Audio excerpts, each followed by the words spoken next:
Pada waktu itu, Abia, anak Yerobeam, jatuh sakit. Lalu Yerobeam berkata kepada istrinya, "Berkemaslah, menyamarlah, supaya jangan diketahui orang bahwa engkau istri Yerobeam, dan pergilah ke Silo. Bukankah di sana tinggal Nabi Ahia? Dialah yang telah mengatakan tentang aku, bahwa aku akan menjadi raja atas bangsa ini. Bawalah 10 roti, kue kismis, dan sebuli-buli air madu, dan pergilah kepadanya. Dia akan memberitahukan kepadamu apa yang akan terjadi dengan anak ini." Istri Yerobeam berbuat demikian. Ia berkemas, pergi ke Silo dan masuk ke rumah Ahia. Ahia tidak dapat melihat lagi, sebab matanya sudah kabur karena ia sudah tua. Tetapi Tuhan telah berfirman kepada Ahia, bahwasanya istri Yerobeam datang untuk menanyakan kepadamu perihal anaknya, sebab anak itu sedang sakit. Begini-begini harus kau katakan kepadanya. Ketika perempuan itu masuk, berbuatlah ia seolah-olah ia orang lain. Tetapi segera sesudah Ahia mendengar bunyi langkah perempuan itu, sementara melangkah masuk pintu, berkatalah ia, "Masuklah, hai istri Yerobeam. Mengapakah engkau berbuat seolah-olah engkau orang lain? Aku disuruh menyampaikan pesan yang keras kepadamu. Pergilah, katakan kepada Yerobeam, beginilah firman Tuhan Allah Israel. Aku telah meninggikan engkau dari tengah-tengah bangsa itu dan mengangkat engkau menjadi raja atas umatku Israel. Aku telah mengoyakkan kerajaan dari keluarga Daud dan memberikannya kepadamu. Tetapi engkau tidak seperti hambaku Daud, yang tetap mentaati segala perintahku dan mengikuti aku dengan segenap hatinya, dan hanya melakukan apa yang benar di mataku.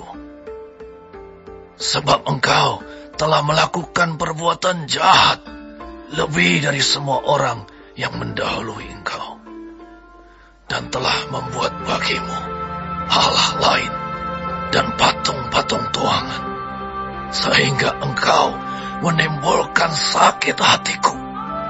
Bahkan engkau telah membelakangi aku. Maka aku akan mendatangkan malapetaka kepada keluarga Yerobeam.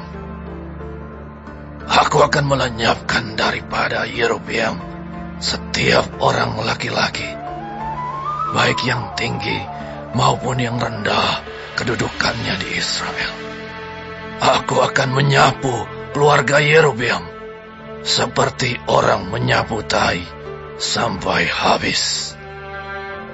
Setiap orang daripada Yerobeam yang mati di kota akan dimakan anjing, dan yang mati di padang akan dimakan burung yang di udara. Sebab Tuhan telah mengatakannya. Tetapi bangunlah dan pulang ke rumahmu pada saat kakimu melangkah masuk ke kota. Anak itu akan mati.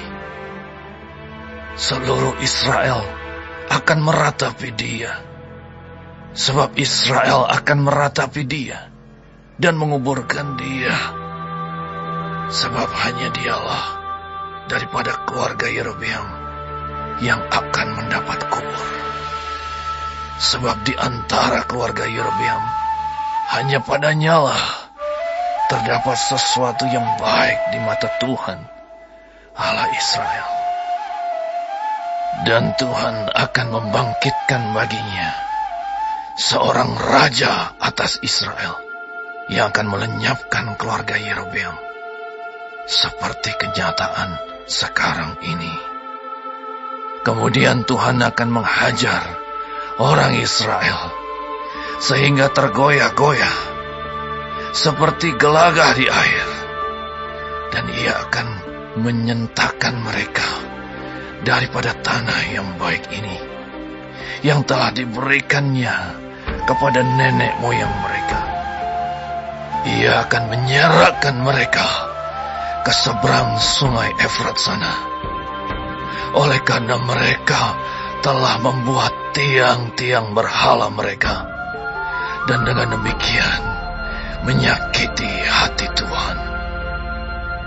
Ia akan lepas tangan terhadap orang Israel, oleh karena dosa-dosa yang telah dilakukan Yerobeam, dan yang mengakibatkan orang Israel berdosa pula.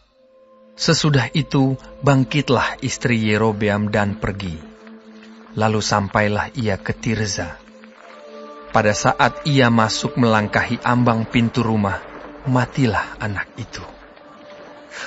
Mereka menguburkannya, dan seluruh Israel meratapi dia sesuai dengan firman Tuhan yang diucapkannya dengan perantaraan hambanya, Nabi Ahia.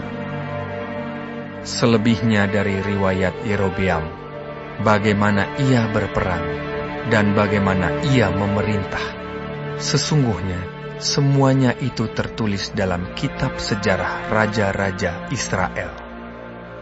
Lamanya Yerobeam memerintah ada 22 tahun. Kemudian ia mendapat perhentian bersama-sama dengan nenek moyangnya. Maka anaknya menjadi raja menggantikan dia. Adapun Rehabeam, anak Salomo, ia memerintah di Yehuda. Rehabeam berumur 41 tahun pada waktu ia menjadi raja.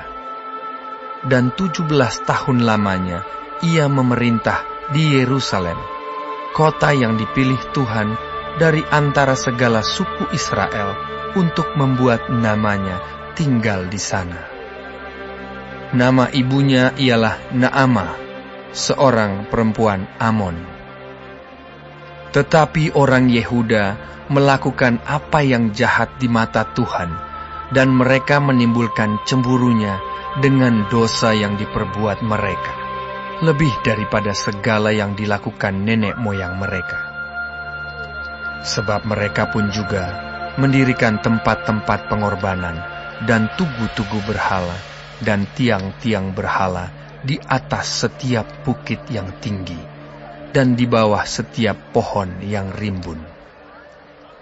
Bahkan ada pelacuran bakti di negeri itu. Mereka berlaku sesuai dengan segala perbuatan keji bangsa-bangsa yang telah dihalau Tuhan dari orang Israel.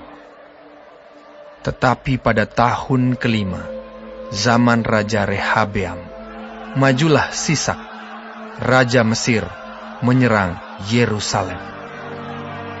Ia merampas barang-barang perbendaharaan rumah Tuhan dan barang-barang perbendaharaan rumah raja. Semuanya dirampasnya. Ia merampas juga segala perisai emas yang dibuat Salomo. Sebagai gantinya, Raja Rehabeam membuat perisai-perisai tembaga yang dipercayakannya kepada pemimpin-pemimpin bentara yang menjaga pintu istana raja. Setiap kali raja masuk ke rumah Tuhan, bentara-bentara membawa masuk perisai-perisai itu, dan mereka pula yang mengembalikannya ke kamar jaga para bentara. Selebihnya dari riwayat Rehabeam dan segala yang dilakukannya, bukankah semuanya itu tertulis dalam kitab sejarah raja-raja Yehuda? Dan terus-menerus perang ada antara Rehabeam dan Yerobeam. Kemudian Rehabeam mendapat perhentian bersama-sama dengan nenek moyangnya, dan ia dikuburkan di samping nenek moyangnya di kota Daud. Nama ibunya ialah Naamah, seorang perempuan Amon. Maka Abiam, anaknya, menjadi raja, menggantikan dia.